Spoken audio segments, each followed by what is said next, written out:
मैंने 4 सब्जेक्ट्स भरे हैं। सारे एक दिन है? हाँ, सारे एक दिन। मेरी फ्रेंड्स वगैरह के 3 अगस्त को है और मेरे 15 को है।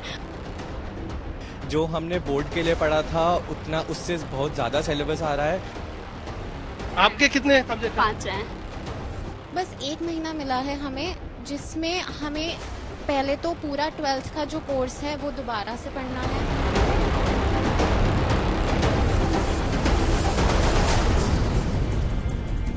ये वो सवाल हैं जो देश में 14 लाख से ज्यादा बच्चों में शामिल लाखों छात्र छात्राओं के मन में उमड़ रहे होंगे। देश के वो बच्चे जो सेंट्रल यूनिवर्सिटी अंडर ग्रेजुएट के दाखिले के लिए भारत में पहली बार होने वाली कॉमन यूनिवर्सिटी एंट्रेंस टेस्ट यानी CUET की परीक्षा में बैठने जा रहे हैं।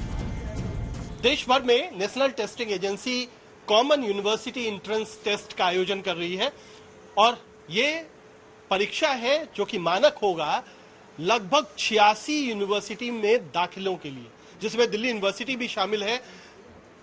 15 जुलाई से परीक्षाएं शुरू होनी है, सबके एडमिट कार्ड आ गए हैं और यहाँ दिल्ली के सरकारी स्कूलों में से एक है रोहिणी सेक्टर 8 का सर्वोदय कोएड स्कूल, जहां पर ये पूरे छात्र तैयारी कर रहे हैं इस वक्त।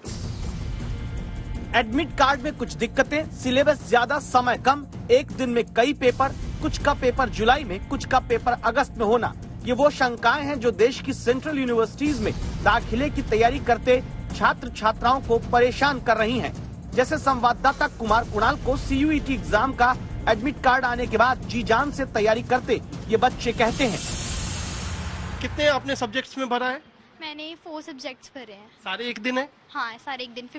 मेरा 15 तारीख को पेपर है, वो मेरे सारे एक ही दिन है। मेरी टाइमिंग 1 बजे से स्टार्ट है और 6:45 तक है। 15 जुलाई को है। हाँ। इसे ऐसे समझिए कि केंद्रीय विश्वविद्यालयों में अंडर ग्रेजुएट दाखिले के लिए कई विषय छात्रों ने चुने। किसी ने अगर 4 विषय दाखिले के लिए चुने हैं तो उसके एक ही दिन में चारों विषयों के पेपर हैं। छात्रों का सवाल है कि विषय की तैयारी पूरी है, लेकिन एक साथ सारे पेपर देने का दबाव होगा। एक दिन में वैसे तो स्लॉट हमने 1 ही भरा है, तो एक ही देना है। एक दिन में हमें 3 एग्जाम देने हैं, जर्नल, पॉलिटिकल, हिस्ट्री। आपके कितने सब्जेक्ट? 5 हैं। 5 लगता है कि एक दिन में ज्यादा नहीं है? हाँ सर, ज्यादा तो है पर खाना पड़ेगा तो है। कैसे है 5 का स्लॉट? 5 का सेकंड स्लॉट में मेरा 3 से एंड 6:45 तक। और उसके बाद पहले हिंदी, फिर इंग्लिश है, फिर पॉलिटिकल, हिस्ट्री एंड फिर फिजिकल है। और ये कितनी तारीख को? ये मेरा है 18 अगस्त को।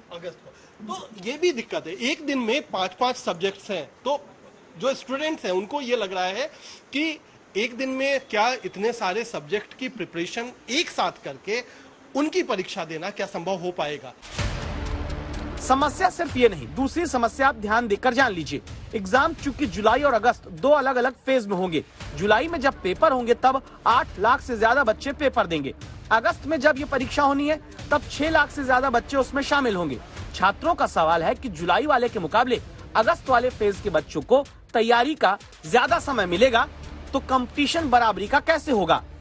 मेरी फ्रेंड्स वगैरह के 3 अगस्त को है और मेरे 15 को है, तो मुझे ये लग रहा है कि उनको आसानी हो जाएगी। वो मेरे से ये पूछ लेंगे कि आपका कैसा पेपर है और कैसे कंप्यूटर बेसिस क्वेश्चंस आए हैं, तो वो मेरे से हेल्प ले सकते हैं और मुझे थोड़ी प्रॉब्लम होगी, थोड़ी नर्वस होगा।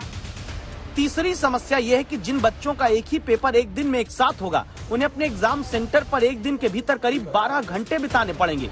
आज तक संवाददाता मिलन शर्मा बच्चों की इस मुश्किल को आपसे साझा कर रही हैं। क्या ये एग्जाम आसान होंगे? क्योंकि कुछ बच्चों के जो स्लॉट हैं वो सुबह 9 से 12 बजे तक है, लेकिन एग्जाम सेंटर जाने के लिए आपको 7 बजे पहुंचना पड़ेगा और दूसरा स्लॉट जो है वो 3 से 6:30 बजे तक है। और हो सकता है कि जिन बच्चों ने मल्टीपल सब्जेक्ट्स के लिए एग्जाम देना है उन्हें 12 घंटों से ज्यादा एक ही सेंटर में एग्जाम देना पड़े। तो ऐसी कुछ कंफ्यूजन है जो बच्चों की तरफ से इस वक्त दिखाई दे रही है। देश में पहली बार सेंट्रल यूनिवर्सिटी में CUET के जरिए एक केंद्रित एग्जाम कराने की जरूरत इसीलिए तो पड़ी ताकि छात्रों को देश में अलग अलग यूनिवर्सिटीज में दाखिले के लिए बार बार एग्जाम देने ना दौड़ना पड़े, ना ही कई परीक्षाएं अलग अलग देने का दबाव हो। इसीलिए UGC के चेयरमैन भी छात्रों को सिलेबस के आधार पर भरोसा देते हैं कि बच्चे तैयारी करके अच्छे से पेपर दें। The syllabus also is going to be restricted to your 12th standard board examinations, which is fresh in your minds. Therefore, focus on studying for CUET, and I wish all of you a success in CUET. लेकिन जब संवाददाता राम किंकर सिंह दिल्ली में इसी परीक्षा में शामिल होने जा रहे बच्चों के पास पहुंचे, तो उनके सवालों को जरूर यूजीसी, एनटीए और तमाम संस्थानों के अधिकारी सुने। जो हमने बोर्ड के लिए पढ़ा था उतना उससे बहुत ज़्यादा सिलेबस आ रहा है और समय बहुत कम है, तो इसलिए बहुत परेशानी आ रही है। 12वीं कक्षा के जो एग्जाम्स होते हैं वो हमारी लाइफ के सबसे ज़्यादा इम्पोर्टेंट एग्जाम्स होते हैं। हम इसके लिए हमें पूरे साल से मेहनत कर रहे थे और हमें मिड ऑफ द सेशन, मतलब हमें नवंबर या दिसंबर में पता चला था कि हमारा अब 12th के मार्क्स नहीं लगेंगे बल्कि कॉमन यूनिवर्सिटी एंट्रेंस टेस्ट होगा। तो हमें पूरा जो है अपना प्रिपरेशन चेंज करना पड़ा उस हिसाब से। लेकिन हमारे बोर्ड एग्जाम्स भी थे जो जून में ख़त्म हुए और उसके बाद अभी तक बस 1 महीना मिला है हमें, जिसमें हमें पहले तो पूरा 12th का जो कोर्स है वो दोबारा से पढ़ना है। ऊपर से सीबीएसई ने हमारे लिए इजी करने के लिए 30% जो सिलेबस था हमारा 12th का वो कट करा था। लेकिन CUET में ऐसा कुछ भी नहीं है, हमें पूरा का पूरा कोर्स पढ़ना है। वो ना तो हमें स्कूल्स में पढ़ाया गया है ना हमने खुद करा है। सिलेबस बहुत ज़्यादा वास्ट है और टाइम बहुत ज़्यादा कम है, और जो भी हम कर रहे हैं वो हमें पता नहीं कि वो किस फॉर्म में, क्योंकि CUET सबके लिए नया है, तो हमें ये नहीं पता कि किस फॉर्म में क्वेश्चंस आएंगे और किस टाइप के क्वेश्चंस आएंगे। तो हम पढ़ रहे हैं लेकिन हमें पता नहीं चल पा रहा है कि हम किस चीज़ के लिए पढ़ रहे हैं। Like we are just studying, हमें ये नहीं पता कि क्या आएगा, कैसे आएगा, और जो डिलीटेड पार्ट था वो भी सारा कुछ करना पड़ रहा है, तो टाइम की बहुत ज़्यादा कमी हो रही है। जो बहुत सारे 12th के चैप्टर्स हैं वो 11th के बेस पर बने हुए हैं, एंड क्योंकि हमारी 11th भी ऑनलाइन थी तो उसकी वजह से 12th में ऑलरेडी हम लोग प्रॉब्लम्स बहुत ज़्यादा फेस कर रहे थे। एंड जब गवर्नमेंट ने, जो एजुकेशन हमारे मिनिस्टर थे, उन्होंने जो 30% कोर्स हमारा डिलीटेड था वो इसमें ऐड करके स्लाइड हमारी प्रॉब्लम्स बढ़ा दी। सिलेबस समेत इन सारी समस्याओं का हल क्या पहले नहीं किया जा सकता था? पेपर शुरू होने में अब 2 दिन से कम वक्त बचा है। 14 लाख से ज्यादा बच्चों के भविष्य का सवाल है। जहां 1% में हजारों लाखों छात्र ऊपर नीचे हो जाते हैं, वहां परीक्षा कराने वाली एजेंसियों को छात्रों की समस्याओं के बारे में भी समझना, सोचना चाहिए था। मिलन शर्मा और राम किंकर सिंह के साथ कुमार कुणाल, दिल्ली आज तक।